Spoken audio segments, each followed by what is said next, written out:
but 9 times out of 10, those horses are top lots. The fact that we've managed to get 45 minutes into it, we're not mentioning Constitution Hill. We just haven't seen enough Irish horses yet, have we? Well, we'll talk about Iroko and Jagwar shortly. 800 quid. 800 quid. Look, 800 quid. He wouldn't be anywhere near the top. Let's hope the planes are coming up from London for Dave. If it was different colours, different trainer, would that not horse be 33 to 1 now?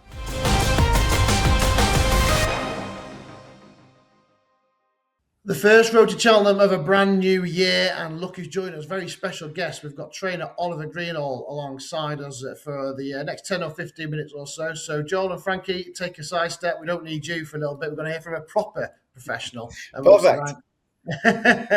First of all, Oliver, thanks for joining us. Happy New Year to you. All well at Stockton Hall? Yeah, all good. Yeah, Happy New Year, everyone. We've got a bit of snow this morning. Probably an inch. The horses have been out. They're fairly fresh in it. They seem to enjoy the snow. But yeah, they're all out. We actually give ours a flu jab sort of day before New Year's Day. So they were all having a quiet week anyway. So it's actually, the timing couldn't have worked better, really. So they'll just trot this week, and then we'll start building them up again next week when hopefully the weather's warmed up a bit.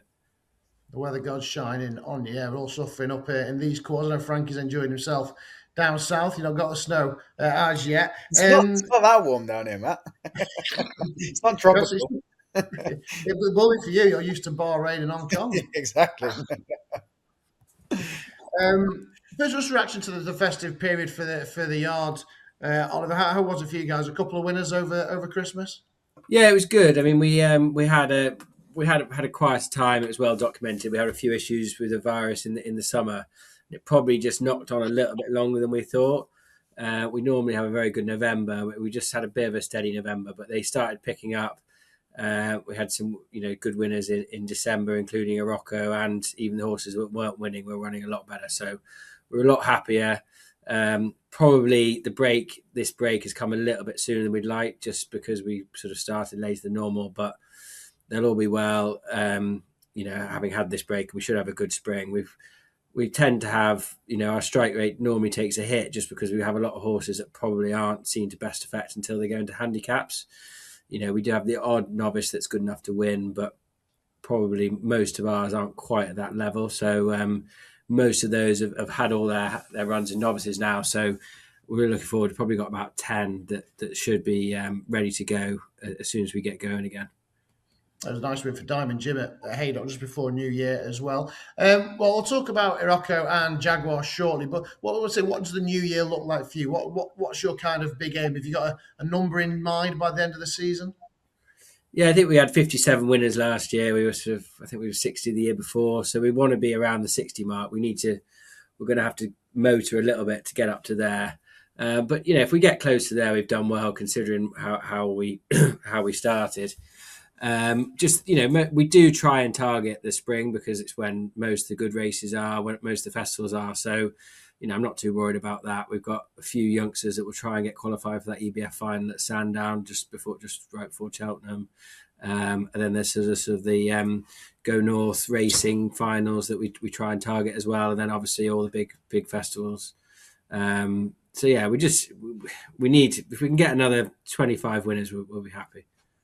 I'll also bring Frankie and Joel on this. We'll talk about, as I say, your two stable stars in a short while. But front of the Racing Post today, Paul Nicholls and Nicky Henderson have been saying about how the festive period was brilliant for British racing and closing that gap on the Irish on the run up to Cheltenham, that Irish domination. What would be your take on it, Oliver? Yeah, I mean, having been at the sales for the last probably 5, 6, 7 years, it doesn't take a lot of working out when literally all the best lots, all the big money are being bought by Irish trainers and going back across the sea. And just the fact that most of the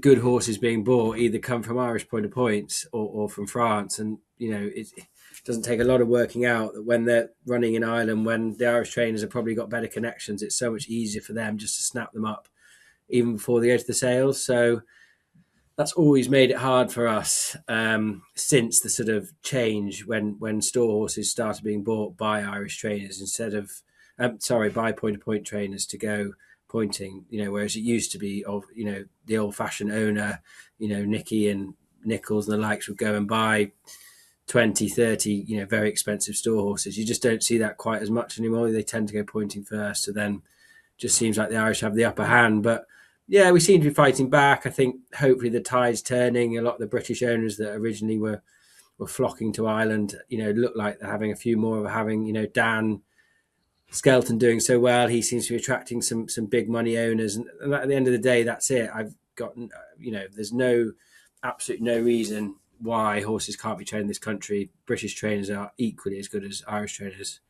Before I bring the boys in, obviously I know you say a lot of the owners. I saw a report this week about syndicates are going to be even bigger, more important racing. I know you're a big advocate. You've got a lot of syndicates in your yard. Some of my friends are in syndicates in your yard. So is that somewhere you think is a way forward? It is. It is. Without being negative, the only issue I see with that, when you're talking about the fight back, that's the top races, that's the Cheltenham and Aintree. And there's such a small percentage of horses that get even to like 130, 140. Of course you can go and buy one of those horses for little money. But 9 times out of 10, those horses are top lots. They're 200 to 300,000, even more. They could be up to sort of £500,000 or more. So, yeah, we do really well with syndicates. We've got a few syndicates that sort of buy 150 grand horse, potentially 10 owners. A lot more than that. We personally struggle with a bit. We sort of 150 is our max for a syndicate, really. And those owners that are winning those big races, they tend to be at a slightly different level to that. Obviously, Frankie, I know you've obviously got an inkling in ratio. You've got Wendigo, who, like I was saying, it is hard for these horses to get to the top. But, there is the odd nugget across there. Wendigo's been flying the flag for that syndicate. Yeah, he has. Ollie sort of alluded to the maths you can run on it, that when you get into the 200-300 grands, you start weighing up, well, do we want 10, 20 people in this syndicate spending a chunk, or is there scope for the sort of 2,000 of a share that, buying a hare in a horse? And Wendigo's not quite that scale, but he's been somewhere in between, and he's been good at sort of flying the flag for syndicates in general, because people question, what do I get for my £100 share? Well, no, you're not going to be in the paddock and getting a lunch when you go to the races. But if you go racing and 300 other people that also have a hare in that horse go racing, it makes for quite a fun day out. So, certainly, I'd just like to see more people on course that buy a share. I think that's really important. If you go, and particularly if you've got some merch on, you'll probably spot other people involved with the horse. And even if you haven't been able to go to a yard visit, or you haven't been to get in the paddock, or some of those benefits that a traditional owner might get, you probably will still get value for money if you're stood with 100 other people cheering the same horse. So, some can do it. He's doing a great job. And I think the other point that Ollie made as well, with Dan doing well and bigger money coming in, as you said, horses can be trained equally well here. So it's a bit of a popularity thing, isn't it? And if we can have more popular trainers getting big owners in England, then we're certainly fighting back. If you look at the Cheltenham markets for the first 2 days, I think we've got more favourites in the big races than the Irish do currently, which is a positive sign. Not one odds on favourite in the Cheltenham markets at present. Joel, between us, we might be able to scramble together, hoping for another Hewitt. Might be able to get £800 between us. Yeah, I was going to say. 800 quid. 800 quid. Look, 800 quid. Look, I'm an advocate for syndicates. I've been in syndicates for 25 years with some success and some not. I mean, you get together a group of mates, like-minded friends, and you look at the bottom end, the 20, 25 grand sort of horses, and it's affordable. And if you can get 2 of those at 1 point or whatever, because the only downside is when one's out for a year or does a tender or whatever, it's not great. But your brother Jake rode for us a few times when I had one with Mark Walford. He rode for us a few times, and I love syndicates. It's just a way of splitting the money, and I think it's great. But you've got to split prize money as well. That's the downside. Think about this time last year, Matt. We had about 6 odds on shots, didn't we? Some races were as good as already done, and it was a big negative getting to the festival. I remember watching, was it Ballyburn win, and the stand was fairly quiet because it was just it was a 1 to 4 shot and it wasn't actually that exciting. Whereas hopefully this year there'll be some really exciting matchups, which you need. You need a good betting contest for racing to be a good watch, don't you? Yeah, I was going to take that 2.5 miler out as well. Obviously, gives connections with Romeo Coolio a decision to make. And just talking about that, Frankie, you've been to Ireland. I was talking about this British v Ireland and thinking Britain closed the guy. You've been to Cromwell's, you've been to Gordon Elliott, who's just on absolute fire. What do you think the feeling is over there? Do you think they're a bit worried about the British closing, or do they think it's all nonsense and they're going to dominate once again? I think the general feeling amongst racing fans is get the Dublin Racing Festival out of the way, isn't it? That seems to be what people are saying. Just don't get carried away too quickly. There's a couple of novices tucked away at Willys, and they obviously will still go into the festival, likely with the upper hand. But I do feel like the tide has shifted a little bit, and certainly there's plenty of strong chances in regards to Cheltenham over here. Gordon is absolutely flying. Whether that sort of balances itself back out in terms of Gordon versus Mullins after the DRF, we'll find out. But I hope it's competitive all round. I hope it's competitive between Gordon and Willie, and Gavin will obviously come into form as well. I hope this side as well. We have a few trainers in the mix. Nicky's got a really strong team. Dan's obviously flying, so it could arguably be a really, really exciting festival. Can I just say, and I don't know about you three guys, I don't care where they're trained. It could be France, South Africa, Mozambique, could be Cheshire. It doesn't matter. A winner's a winner. So, I'm not going, I can't believe I backed that 7-2 shot that's trained by Gordon. Oh, I wish it was trained by Endo. I don't care. A winner's a winner. And if it's the best horse and goes and wins, that's what I mean. And that's the same as a trainer, and that's the same as the Irish trainers. We're all just thinking of our own horses. We're not even thinking about our competitors in this country. You're just concentrating on your horse, trying to get your horse to win. The only thing as a trainer, obviously, to see sort of a mass exodus of good owners going across the water is quite sort of soul destroying. And so it's nice to see, when they don't go, but it's always going to happen a bit. And it is. I agree with you in that respect. It's not really. I think the media make it out to be more than it is sort of UK versus Ireland, where it's probably not as much as that. Can I ask you a question, Ollie? It's not a big deal. Quick question, Ollie. How important is it for you as a stable to have someone like JP put a couple of really good horses in your stable? Does that attract more people to go, oh, he must be decent then? Back in the day, he'd throw one to Rebecca Curtis, or he's kept the business going. Is it really important to you and Josh, the stable, to have? Yeah, from sort of two angles, really. One angle definitely helps with giving other owners confidence. There were always owners that I knew of and, had a chat with at the races, but they never quite, I don't know, for whatever reason, didn't want to have a horse with us, and now they do. So that definitely gives other people confidence. And secondly, like I was saying before, to get those type of horses, you need the money. And so you need he's the only owner really we have who can go and spend that sort of money. And of course they don't always work out, and of course you can get cheap horses do well, but it's just to have him to be able to go and get those two horses has just been unbelievable. Yeah, no, totally agree. Have a horse yourself. Haven't done badly either, have they? My street. Yeah, they've done well, which has helped. Let's talk about them then, shall we? We'll start with Iroko. Obviously, chuffed with the win at Ascot. Handicap have been not overly harsh. Is it still Kelso and Aintree on the agenda?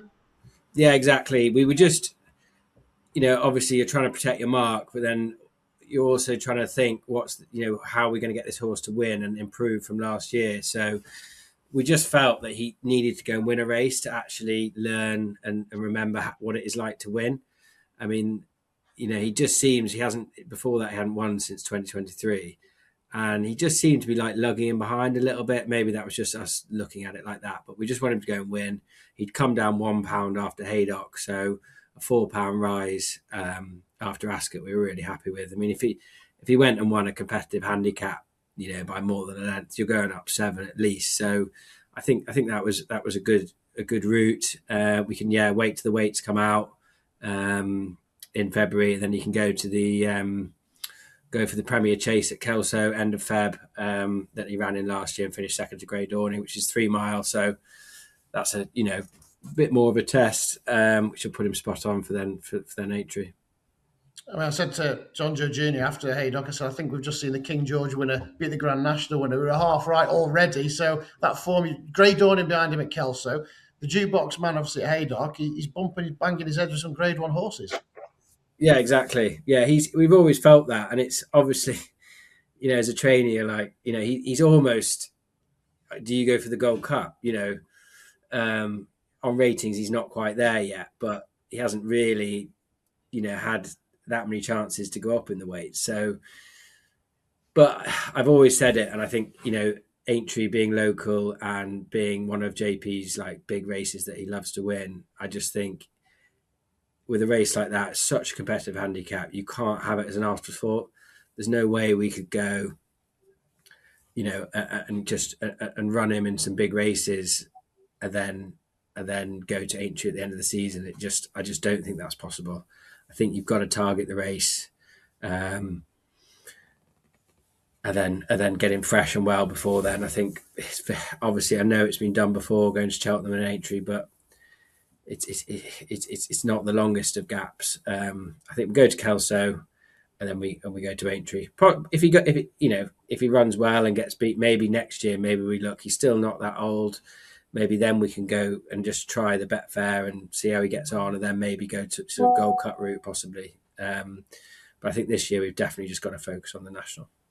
And you mentioned obviously the race the JP loves, but also your own association with it through you and your dad and your family, of course. I mean, it must mean more to you than most to not only to have a live chance, but do you ever envisage yourself in that winners' enclosure? What it mean to you? Yeah, I sort of the night before the last year's Aintree, I was sort of thinking about it, and yeah, it was it was a weird feeling. Definitely, my heart is in Aintree. The national will be my top of the list to win, 100%. And it's just hard. The big field, the fences. You got to get round. Even I know it's easier, but still, you got to get round, and then you've got to be, handicapped to win. It's very difficult. But I think we've got the right horse. He puts his head down. He grinds it out. He looked beat turning in at Ascot, and the further he went, the easier it looked. He just puts his head down and grinds it out, and that's what you need. Possibly the ground was a little bit quick, but he handled, the Aintree last year, but the ground was quite quick, quite lively at Ascot. I think he can cope with any ground. His wind is definitely, he never made a noise, but his wind was, I think, affecting him. Like he always used to hit a flat spot, which he hasn't seemed to do this year. Like he jumped the second last at Aintree and he just was going nowhere. I thought he was going to be fifth or sixth or even worse. And then he suddenly got this like second wind and he actually then just really plugged on to get fourth. So yeah, I think he is a better horse. Well, I know he's a better horse this time. So if he gets a clear run and we get a good sort of prep, I think he's going to have a big chance. And let's just chat about your other star as well. Obviously, there's naturally been comparisons between Iroko and Jagwar, the festival winner in the JP colours as well. How would you compare the two? Yeah, they're very, very different actually. Jaguar's a lot bigger and struggles with his jumping a little bit more. Iroko's always been quite nimble, quite sure-footed. Jaguar's always just taken loads of time. He's a real monster of a horse. He's got a massive engine, but he just struggles with his jumping. We did feel he'd improve this time. He did make more mistakes than I would have liked at Cheltenham on his last run. But he'd had a difficult prep. It's always so difficult when you get a horse ready to run and then they can't run, which he couldn't because the ground was too soft. So then you have to let them down and then build him back up. Like he'd already been for a racecourse gallop before and was really primed. And then so we felt going into the Paddy Power, he was in great form. Going into the Cheltenham last time, he was in good form, but I don't think we had him quite as well as we could do. So I think just the fact that he hadn't had a run and most of the horses in the race had a run, I think that had a massive effect. And his jumping was just a little bit sloppy. I think you'll see his jumping improve when he runs next time on trials day in sort of 3 weeks or whenever it is, 24th. And his jumping will have improved and his fitness will have improved a lot. And will that trials day, obviously how he goes there, will that determine the rest of the season regards spring targets? Yeah, it will. I mean, I sort of would have thought at the moment we're looking at handicaps. So he'll either go for the race he won last year, the plate, or if we would like to go up to 3 miles. If John G got off and said, I really think this horse would improve for 3 miles, then we could look at the Ultima, for instance. entries actually closed tomorrow for the Ryanair, so we're just having a look, see whether we put him in there, because if he did happen to go and win easily and go up quite a lot, well, if he went up sort of 7, 8, 9, if he won easily on trials day, then you'd probably have to go out of handicaps and look at something like the Ryanair.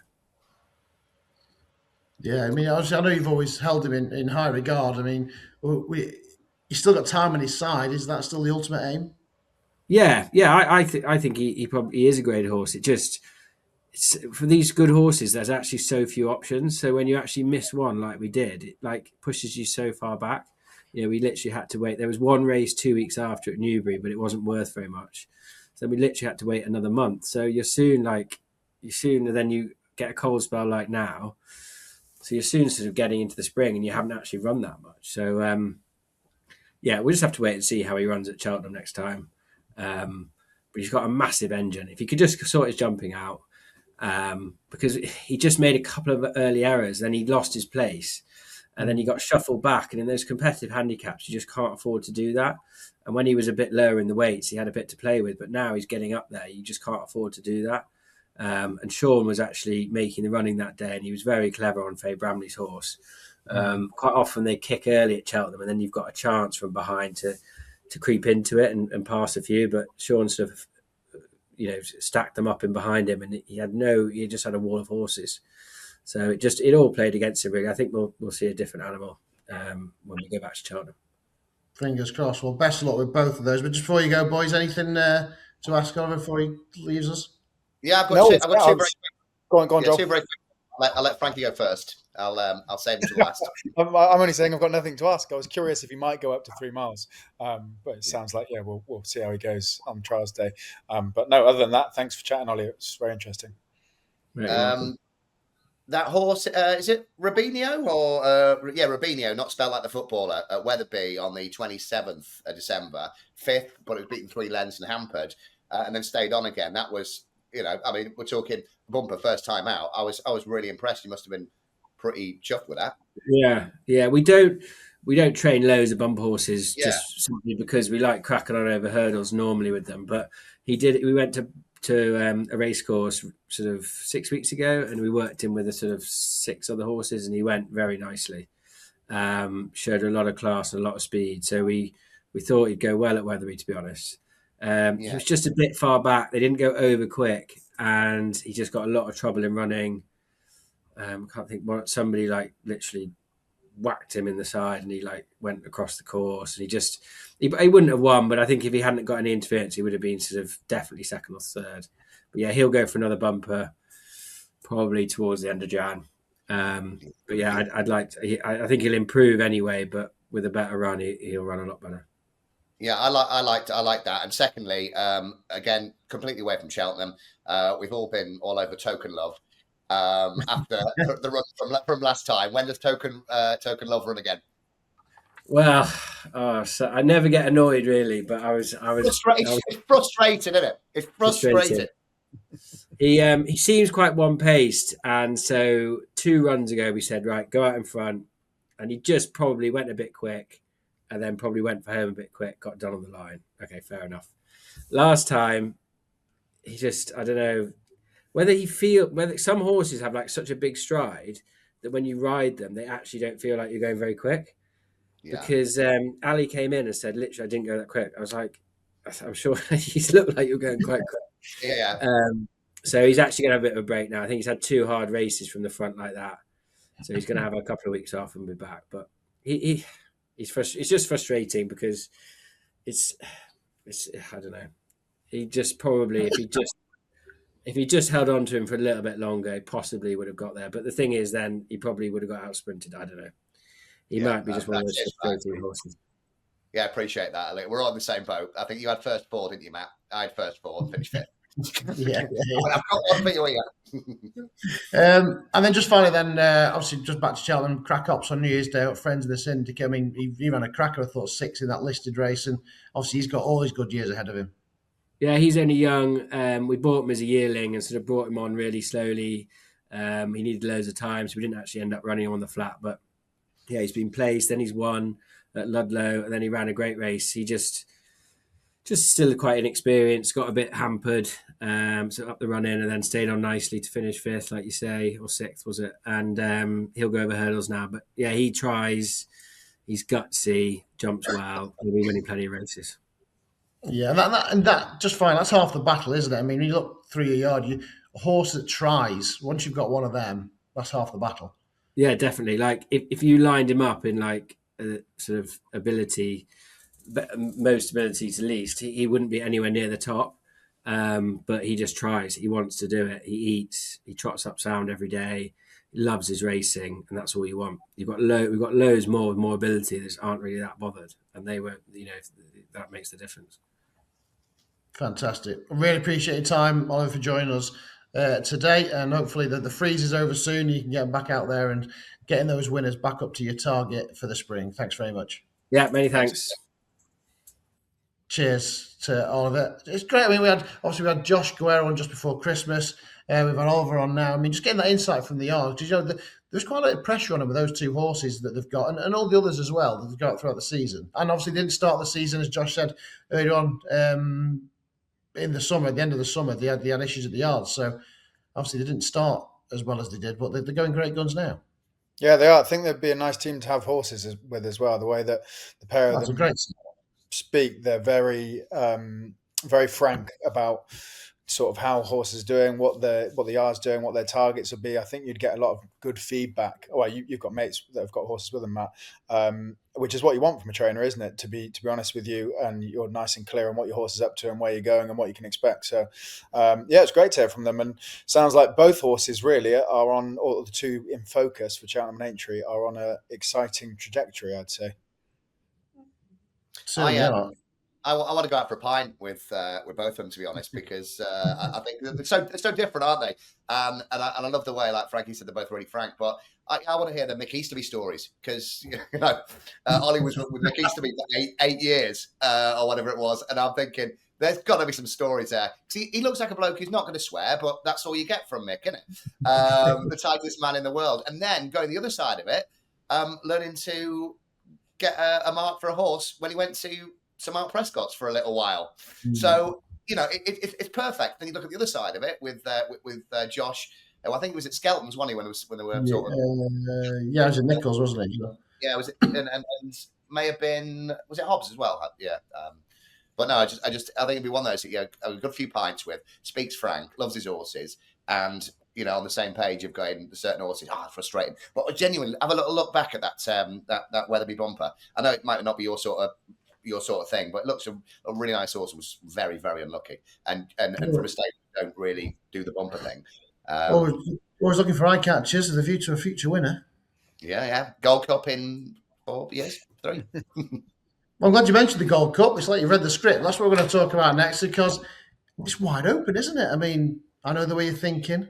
Disappointing. Galloping Des Champs beat. Affordel Fury putting his hat into the ring. Haiti Claw winning the Welsh National. The Jukebox Man and that Stella King George. I mean, do you think I know the way you're thinking deserves to be favourite?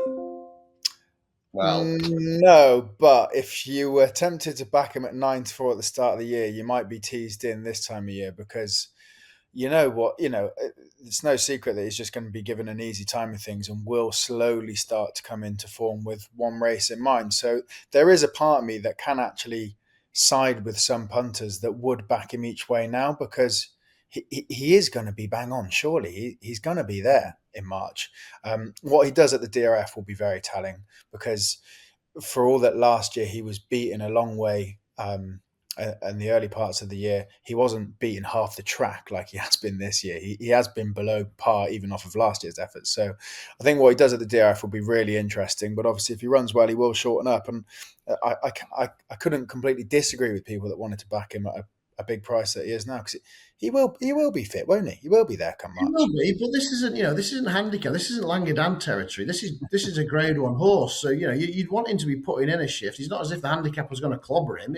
No, of course. I mean, are we just thinking that last year's Gold Cup took that much out of him? I would, potentially. Or side of caution, they don't want to find out if it took that much out of him. Why don't we just take things really steady, keep him racing, keep him jumping, and slowly build him back up? But Yeah, I haven't backed him. I'm just saying I can still see that point of view with the price he is. I'm not backing him myself, but I do believe he will challenge in March. He probably wants a bit of sunshine back, doesn't he? But yeah, I do believe he. I don't believe he's completely gone. Put it that way. No, if it was different colours, different trainer, would that not all be 33-1 now? Yeah, he might You be know, right. It'd be a bigger you price. know, It'd be a bigger price. you're Yeah. looking at it and you go in, you just looking at bare form, and if that wasn't a JP horse and it wasn't Cromwell, you go in, this has got no chance, this is gone. Well, But we I spoke about think, money, didn't we? Because JP's got enough money not to worry about, winning in December. He wants to win in March, doesn't yeah, Cross 100%. country. he? Oh, get Off big top rope. What has the Yeah, handicap done out of curiosity? Not that it matters. I don't know what his Mark's been doing since he's been getting hammered 40 lengths. I haven't looked because it's not important. got up 7. What about future Gold Cup performance? What about no drama this end? I mean, again, Paul Nicholls has kind of like retracted. There was obviously the D word was mentioned, Denver was mentioned, and he kind of like retracted that recently after he won at Sandown. But again, he did it the hard way at Newbury, having to make all and beating some talented rivals in behind. Okay, he wasn't as flashy as he has been, but he had to make his own running this time, Joel. Yeah, I mean, it's another one of those horses, a little bit like, what's the Skelton horse that one was raving about that got beat at... My Daddy Paddy. Yeah. Something like that. No drama this end. I think the only defeat was in the champion book, wasn't it? Finished 9th, whatever. And he genuinely looks like a really good horse. But until you get into, dirty waters, it's very calm at the minute. And I'd love to go. I'd love to go and see, a horse like this, a bridal poser or whatever. Go, but you don't know just yet. This is the thing. So it is on reputation. It is what Paul Nicholls said, but then he's just coming slowly, back off. And what are we? 4-1 Turners, 12-1 Albert Bartlett. That was the prices last night that I was looking at. It's interesting. I mean, Albert Bartlett, is that just too far for him? He always have a hard race, but they keep mentioning Denman in the back of the mind. Don't forget, he got beaten at Turners, so Yeah, plenty of good 3-mile chasers get beat in a Turners, don't they? Yeah. They're somewhere in between being, you don't want to put them in a slog in the Bartlett, and maybe they get done for a turn of foot in the Turners. Champions win at Turners, don't they? So yeah, I thought he was impressive at Newbury. We just haven't seen enough Irish horses yet, have we? I keep banging on about the champion bumper. It's my new greatwood because everything from the bumper last year keeps winning. But I want to see Sorturdo back in a more competitive race. He obviously won his maiden hurdle first time out. I think he finished a couple of places ahead potentially of no drama this end in the bumper and did it well enough. He's got entries in the Supreme and the Turners, but he's the one I sort of want to see once more until I start making any serious minds up. Cobden's probably reaction I thought was noteworthy. You don't often get that much of a smile out of him. He's very excited about the drama this end, you can see. Yeah, but he bought 3 new cows from his prize money, so he's really happy. The only time I've ever seen him smile is generally when he's just he's counting 10% or whatever, and he's buying 3 new cows. Obviously, like he is a new star, and it does give Britain a decent chance in these novice hurdles before Willie unleashes his battalions in the coming weeks. But going back to that debate we are just talking about when obviously Oliver Greenall was joining us, I mean, do you guys see that gap narrowing? Or is the gap getting less and less, or do we still think the Irish are going to come out well on top of Cheltenham? I think they'll come out well on top, and at some point, Willie's got to kick in. It has got to happen. And Gordon's been on fire. Henry hasn't really fired yet, so they're the 3 that we normally look at. And if Gordon keep it going, that's great. But you just look at your history books, and Willie at some point will just go bang, and to be cheesy and whatever, he'll win with a stable cat. Someone did actually tweet winners versus runners for the Mullins Yard over the last 5 years, and there's not actually that much of a disparity this year. I think every year there's a. I think the thing that's polarized it this year is Gordon's been winning everything. Yeah. That's what's made it different. Whereas it was sort of more evenly spread last year. There was a couple of winners for Cromwell, Gordon, Henry, and Mullins. Whereas this year it's like, oh wow, Gordon Elliott's the new Mullins. He's winning everything. So I think that's why it feels different. But he wasn't miles different this Christmas than he was last Christmas. Interestingly, yeah. And also, there's one word: is that Penoris 100-1. Ridden by Betfair ambassador John Joe O'Neill Jr., who did everybody's Ackers, everybody's Ante-Posts, 100-1. And wasn't he going to go to Sedgefield or Plumpton or something that day? Yeah, Sedgefield, yeah, I'll just go and ride this 14 string of Mullins. Unbelievable. They just say you never turn that down. You could always have a chance. Right then, I was going to say one horse from Christmas that you are going to back for Cheltenham from over Christmas. But you know what? It's the start of 2026. It's about time we start getting our Ante-Post portfolio going, isn't it? So we'll do that in a second. Before we do, trading focus this week, I think it's going to have to be Ben Pauling. I mean, he had a winner at Sandown again, Van der Poel, who we think could be Grand Annual bound now. Yeah. The Jukebox Man, obviously going for the Gold Cup. He's got some real good novices as well. I mean, this really is a yard, Frankie, going strength to strength. Yeah, they're flying, absolutely flying.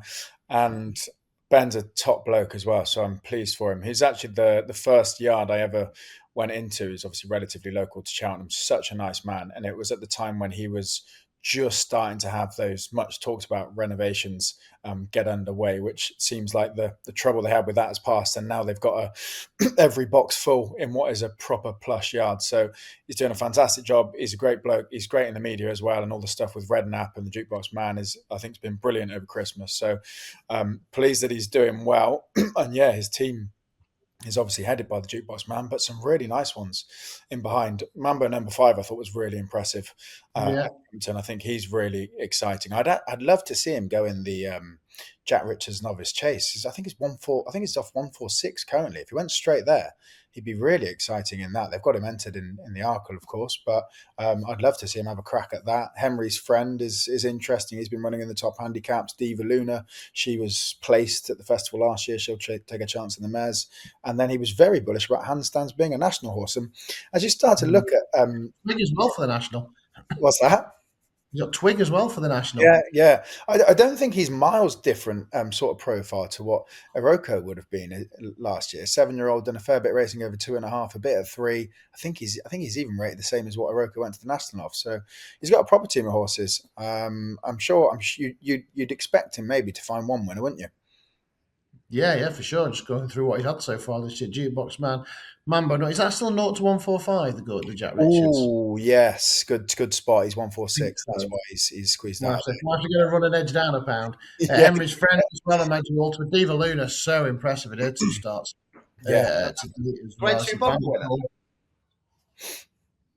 Diva Luna. Yeah. So I've pretty much got exactly what Frankie's got here with his. He's healthy 20%, and I had Handstands for entry as well. Twig popped up, was it about 4 or 5 weeks ago? And I've got a mate who always backs Twig and was backing him for the national. Tell you what, it'll be a price. Well, won the Beecher. Yeah, Van der Poel at the weekend was really, really impressed with that horse, and the money came and never looked in doubt. Looked like the button could be pressed at any point, so I was really impressed with Van der Poel. Where were you looking for Van der Poel? Grand Annual. Sorry. Yeah, I've got here 16's Grand Annual. That's what I was looking at last night. Well, interesting.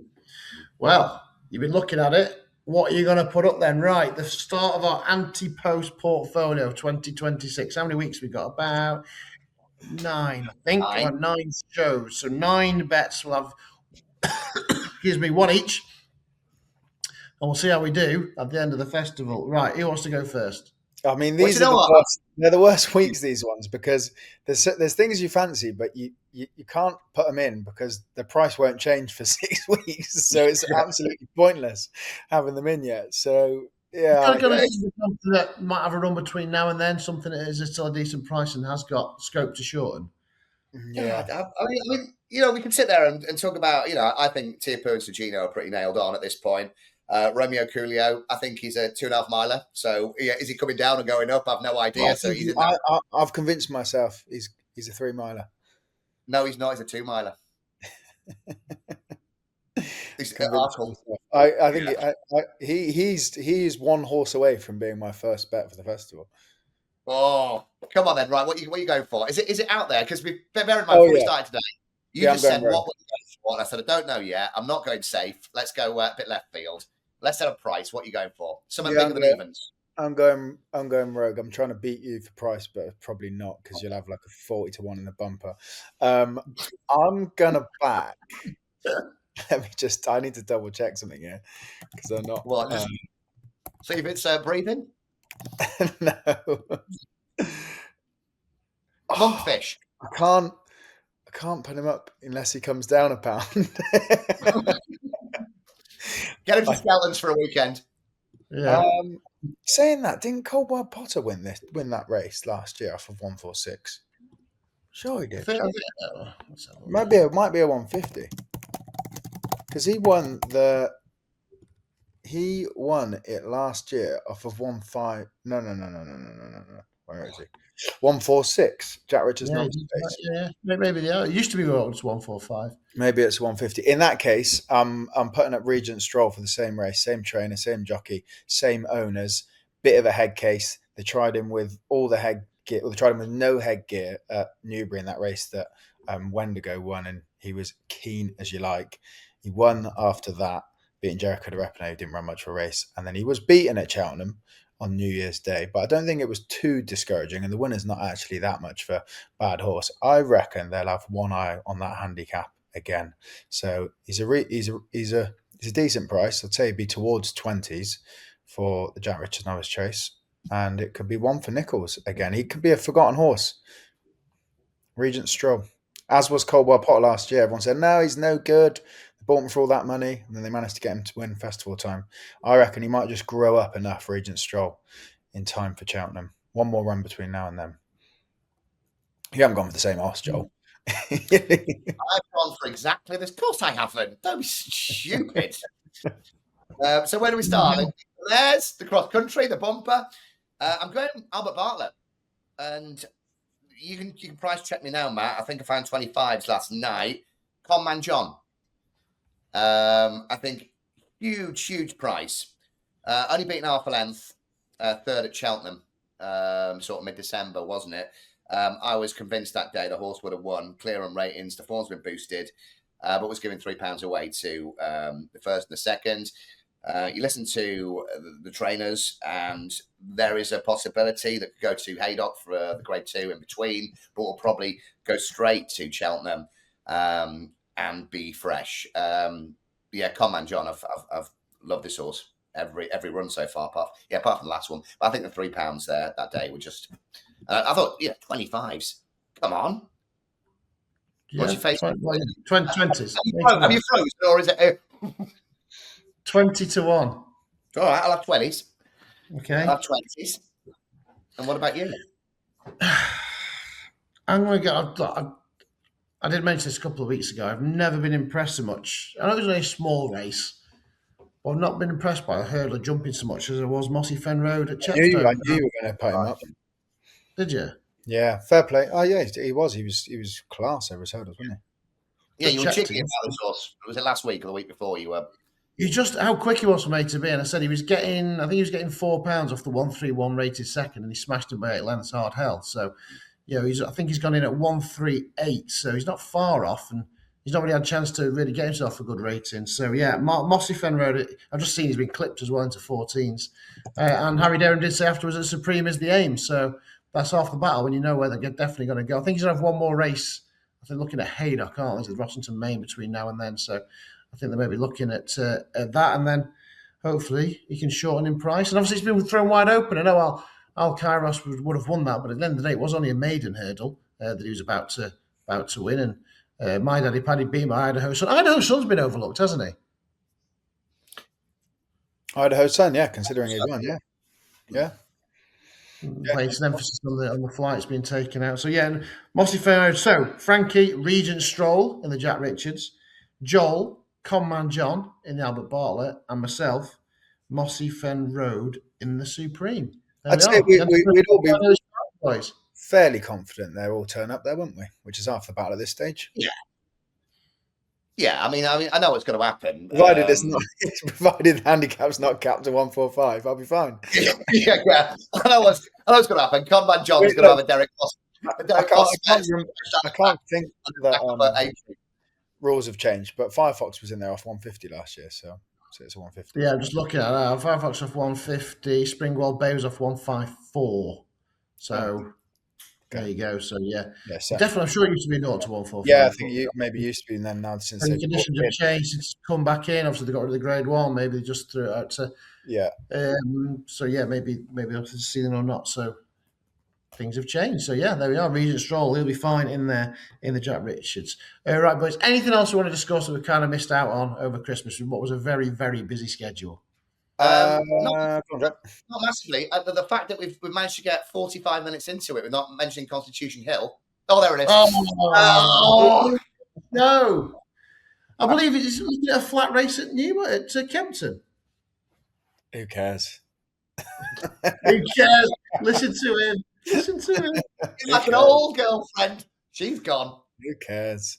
Sagino versus New Line will be a good race on Trials Day, won't it? Got that to look forward to.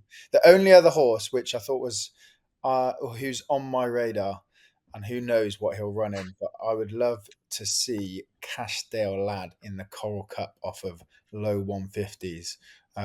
Gordon won it a couple of years ago with Commander of Fleet off of 152.